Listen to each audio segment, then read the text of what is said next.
এটা কিন্তু পুরাটা একটা ইঞ্জিনিয়ারিং আজকে আমরা দেখতে পাচ্ছি। আজকে জাতির সামনে সেটা উন্মোচন হচ্ছে খলিলুর রহমানের সেই মন্ত্রিসভায় যোগ দেওয়ার মাধ্যমে। এবারের মন্ত্রিসভায় খুবই ইন্টারেস্টিং বিষয় হল পররাষ্ট্রমন্ত্রী। তিনি আমেরিকান নাগরিক ছিলেন। তাছাড়া মিয়ানমারকে বাংলাদেশের অভ্যন্তরে মানবিক করিডর দেওয়ার ইস্যুতেও তিনি সমালোচিত হয়েছিলেন।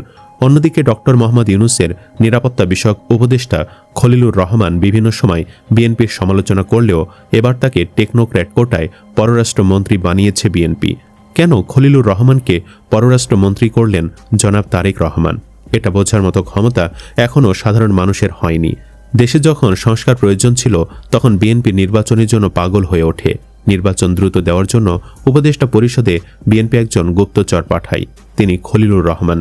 খলিল যে বিএনপির প্রোডাক্ট এটি যাতে কেউ ধরতে না পারে সেজন্য বিএনপি খলিলুর রহমানের সমালোচনা করতে থাকে, কারণ খলিল ছিল আমেরিকান নাগরিক। অ্যাডভোকেট রুহুল কবির রিজভী খলিলের নিয়োগ সম্পর্কে বলেন, রাষ্ট্র নিরাপত্তা নিয়ে পরীক্ষা করার সুযোগ নেই। মানবিক করিডোরের নামে ডক্টর খলিলুর রহমান বাংলাদেশকে অস্থিতিশীল করতে চাচ্ছে, দেশকে অনিরাপদ করতে চাচ্ছে। তাই অতি দ্রুত খলিলুর রহমানের পদত্যাগের দাবি করছি। সালাউদ্দিনের মুখেও খলিলের সমালোচনা শোনা যায়। ওরা এমন সমালোচনা করে যেন বিএনপির প্রধান শত্রু এই খলিলুর রহমান। শুধু তাই নয়, পিনাকি ভট্টাচার্য বিএনপির এই রাজনীতি ধরতে পারেননি। খলিলুর রহমানকে সমর্থন দিতে থাকে তিনি। জি, এটাই বিএনপি স্ট্র্যাটেজি। কথাটা শুনতে খারাপ লাগলেও বলতে হচ্ছে, এটা বোঝার ক্ষমতা জামায়াত জোটের ছিল না।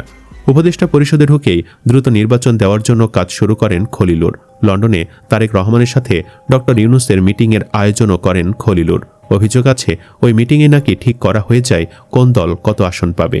প্রধান উপদেষ্টা ডক্টর ইউনূসের যুক্তরাজ্য সফরের সময় লন্ডনে বর্তমান প্রধানমন্ত্রী তারেক রহমানের সঙ্গে বৈঠকের পেছনের কারিগর ছিলেন সামাজিক মাধ্যমে খলিলুর রহমানের নাম আসায় তিনি সমালোচিত হচ্ছে। তবে সমালোচনার পাশাপাশি খলিলের কিছু কৃতিত্ব আছে।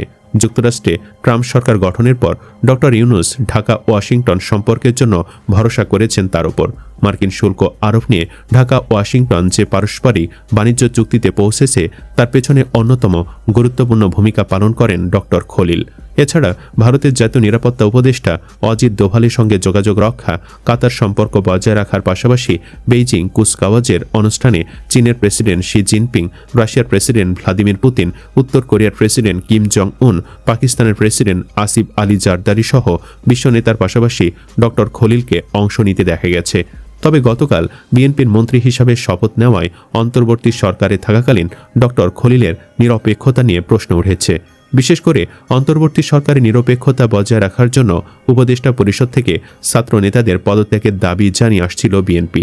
তার পরিপ্রেক্ষিতে ত্রয়োদশ জাতীয় সংসদ নির্বাচনের আগে পদ থেকে সরে যেতে হয় মাহফুজ আলম ও আসিফ মাহমুদ সজীব ভুঁইয়াকে।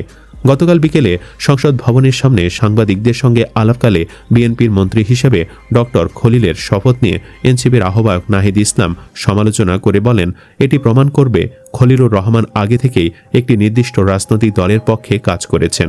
ডক্টর খলিলুর রহমান 1977 সালে ঢাকা বিশ্ববিদ্যালয়ের অর্থনীতি বিভাগে স্নাতকোত্তর পরীক্ষায় প্রথম শ্রেণীতে প্রথম স্থান অর্জন করেন।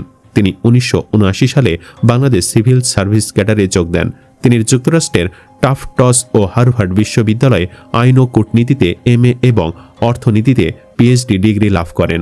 1983 থেকে 85 সময়ে খলিলুর রহমান পররাষ্ট্র মন্ত্রণালয়ের দক্ষিণ এশিয়া বিভাগে এবং পররাষ্ট্রমন্ত্রীর ব্যক্তিগত সচিব হিসেবে দায়িত্ব পালন করেন।